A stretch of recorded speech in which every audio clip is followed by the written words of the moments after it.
This morning on Daybreak, we begin a courageous conversation diving into the issues of having too many jobs for not enough people. And Willard residents voice their opinions as the city unveils its new comprehensive plan moving forward. Plus, a new bill in the Missouri House could make it possible for divorced parents to split their time equally with their children. We'll have these stories and more coming up for you this morning on Daybreak. Good morning and thanks for joining us. It is Friday, April 26th. I'm Lauren Barnes. I'm Joe Morano. It took a while to get here, but we're here. It's a long week, it felt like. Yeah, it did feel that way. Yeah. Some weeks just fly by. This was not one of those. I know, and I'm kind of in a weird pattern now where I'm thinking, oh, yeah, last week's quick, this one not so much. There's hope for today, though. Maybe today will go by quickly. I know. I'm looking forward to that because I got rockin' ribs that I'm going to get to and eat a lot of food and serve food to any of you showing up there. Yeah, right? And that's always a great event. We're hoping for the good weather then. Maybe you're hoping for some good weather, though, on this Friday morning as you head out the door. Beth Finello is in for Elisa Raffa today. How are you, Beth? I'm good. It's Friday.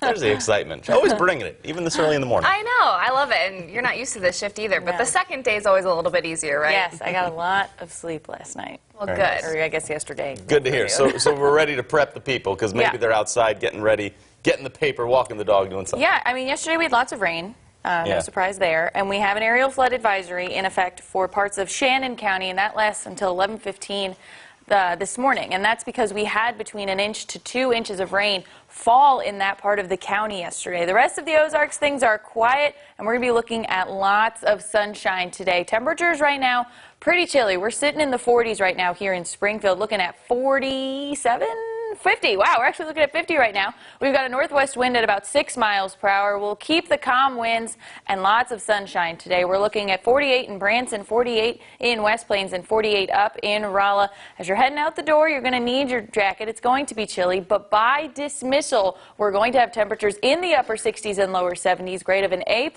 sunny and warm for the day. We'll have early showers through the day tomorrow. We'll have a quiet Sunday, but we've got an unsettled pattern coming next week. We'll do details in just a few minutes.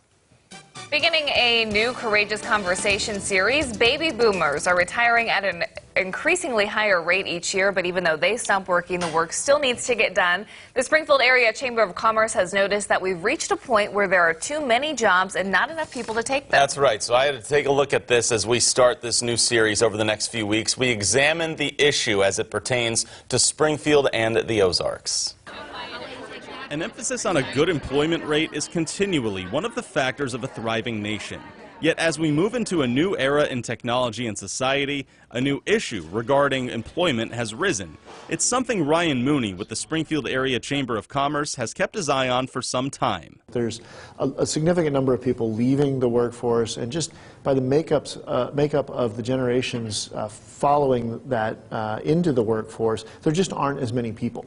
So there aren't as many people to fill those vacancies that our economy is creating. Specialized jobs are left open now as baby boomers continue to retire, and it's a trend that has been noticed in more than just the Ozarks. We're trying to figure out how do we give them the skills they need to be successful in the high-demand jobs. We're seeing all industries, suffering from a lack of available workers, and that's not specific to Springfield, it's nationally. The nursing industry noticed this trend years ago, and there are fears that the situation will get worse before it gets better. Celeste Kramer works with recruitment and retention at Cox Health and says the remedies to fix this are always changing. Our overall recruiting strategy evolves on a daily basis depending on what's happening with the market, what time of year it is for graduations, anything like that. One of the things that we are most passionate about is growing talent locally. Jobs like nursing require more than just a general degree before you get into the field. Specialized education is necessary, so while employers still need to fill jobs, they're now putting a focus on also filling classrooms. So it's not finish your education and get a job.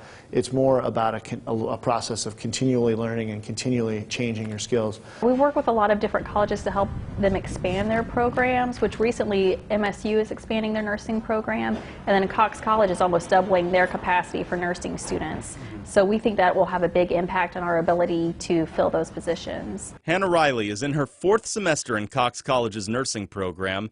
For her, it's a career path she's always wanted to follow, but understands the need that is required. People are living longer. We are able to cure and treat diseases that 10, 20 years ago we were not able to manage. So people are living longer and I would say healthier. So again, I think it's even more important now that we have the nurses to support that.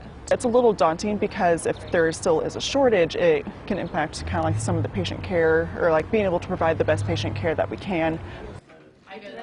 Now, this is just a small sample size, because really we've been looking at this around the newsroom, right, Lauren, of what the national workforce is going through. 10,000 baby boomers are reaching retirement age each day. And over the next several weeks, we're going to take a deeper look at those challenges in the workforce and some options that are available to help out. Moving on to some more local news now. One suspect is in police custody after running his car into the Lamplighter Inn on South Glenstone late last night. According to Springfield police, officers were looking for a parole offender last night when police spotted them in a vehicle parked outside the hotel. However, that person tried to stay inside the vehicle and drove forward, hitting a vacant room and a tree. The suspect attempted to run from officers but was arrested and taken to a hospital as a precaution. No one else was injured.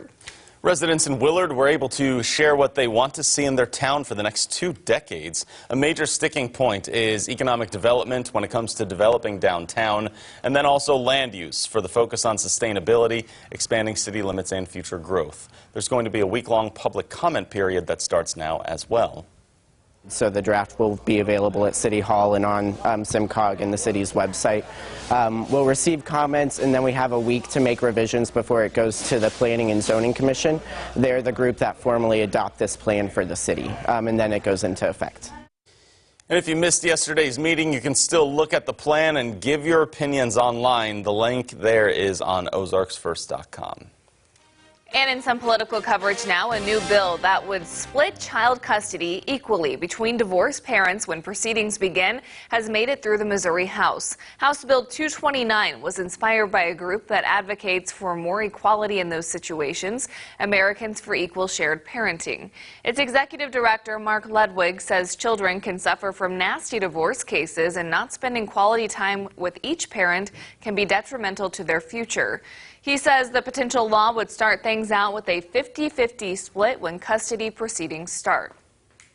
That's not a mandate of a 50-50. We just say the starting point should be 50-50. That when 2 parents walk into a courtroom, the child should have the presumption that they have equal access to both of those parents, unless one of them is proven to be unfit, unwilling, or unable. Now, the bill still needs to clear the Senate, and if that happens, the governor would also need to sign it to become law. You're right to know this morning, a Garden City woman and a Licking man have pleaded guilty to their roles in a conspiracy to distribute at least 33 pounds of meth. Lisa Fletcher and Ricky Hazen pleaded guilty in separate cases. Court documents show Fletcher provided Hazen with at least a pound of meth per week between June of 2015 and November of 2016, which Hazen then distributed. Fletcher and Hazen each are subject to a mandatory minimum sentence of 10 years in federal prison without parole. This case is being prosecuted by an assistant U.S. attorney and was investigated by the DEA, the South Central Drug Task Force, and Missouri State Highway Patrol. Still ahead for you this morning on Daybreak, we have your Money Watch. It shows how Amazon ended up doing in the first quarter. Plus, what advertising spot Chiefs quarterback Patrick Mahomes got as the draft moves on. From Color 10 Ozarks First, Lauren Barnes, Joe Morano, and weather with meteorologist Elisa Raffa. This is Color 10 News Daybreak.